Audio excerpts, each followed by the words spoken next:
Di ba? Baka sudan talaga natin mo, wala kang tao. Pero kung gusto mo ng ano, diba? Piso point. Ay, sa ano? Oh, kaya dyan lang din, no? Punta ka dito. Sabi ka mag-picnic dito eh.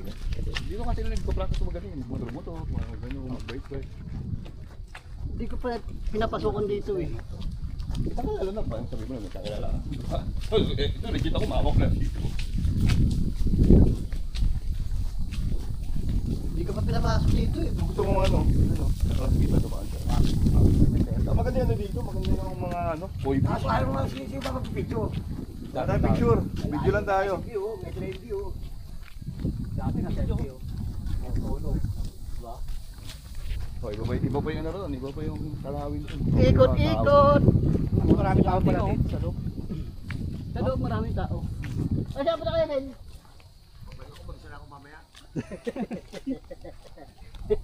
Bilis na kami. Aray ko! Gusto kasi dito puro green.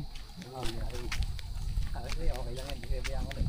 Wala lang pinag-itabahin dyan. Drive lang. Malawak pala dito.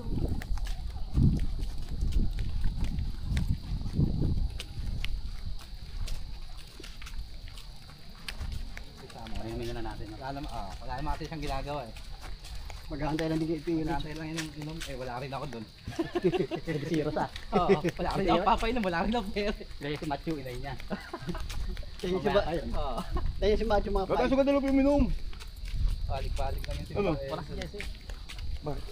Ano yung birthday ng boss niya? Ikaw sa hair ko din. Tapos? Kaya doon tayo sa... Doon sa lugar mo?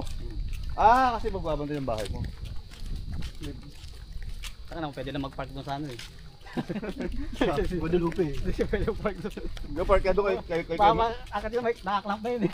Ang gawin mo, doon ka kay Miloy doon sa ano, sa mall mismo sa ibaba. Oo, sa lalim. isang Sana si mag-drive. Ito eh. Yes, Kung gusto mo lang diyaman, kung gusto mo may parking, alam mo na kung sino kukonta kayo mo doon. Okay, Miloy, papark ako dyan. Ano ba siya doon? Oo, nandun yun. Panggabi ata. Hindi mo kilala nun eh. Hindi, pisa-pisa tayo. Kilala nun pre. Gagawin ka lang doon. Hindi naman na tayo nun, kinalaman. Oo, oo, wala naman yung mga... Pasik na, kailangan ako no? Hindi mo lang kailangan, hindi mo ako binabati. Hindi kailangan. Pero ang ganda sa mga ano, yung mga sa probinsya, mga tao sa probinsya. Iba yung mindset nila no? At hindi ka nakita, at hindi ka pa kilala, basta in-endorse ka lang. Oo. Oo. Kaya talaga nasa dito sa syudad. Kaya di ba, initial reaction natin. Pakialam sa'yo. Baka kalala yun eh. May ukal na kita yun. Parang mo dyan. Pero siya, ang bait ng touring pala eh. Oo. Kahit unang kita niyo pala. Lapay nung bako niyan. Aray ko. Lapit ako, may kailangan eh. May ganun kagad. Iba yung Saan ba mindset. tayo, Mars, pa ganun? Dito. Ah, dito na. Okay. Iba yung mindset ng mga taga Manila eh.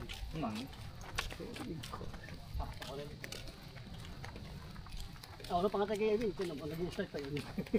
Saka naman mukhang kanakain na ng kweng.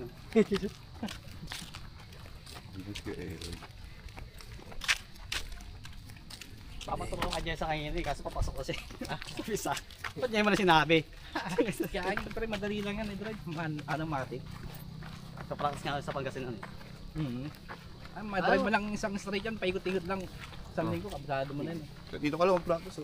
Nandito ka lang. Walang lisensya. Ayun lang. Tayo. Magbabayad pa lang ako. Saan tayo, Mark? Sunod lang gano'n. Papaano. Ngayon naggusto akong bakasyon. Para sa lisensya na. Hindi gusto ko itong lugar na to. Ay, hindi ko Ay, nagkatalit pag-motor eh. Tao, aksidente. Pre, lalo pag Hindi nakain ko pa. pa motor. Okay lang naman kung malapit-lapit lang. Oo. Hindi na may convenient doon, yung... Ayoko tumutusan lang ako dun eh.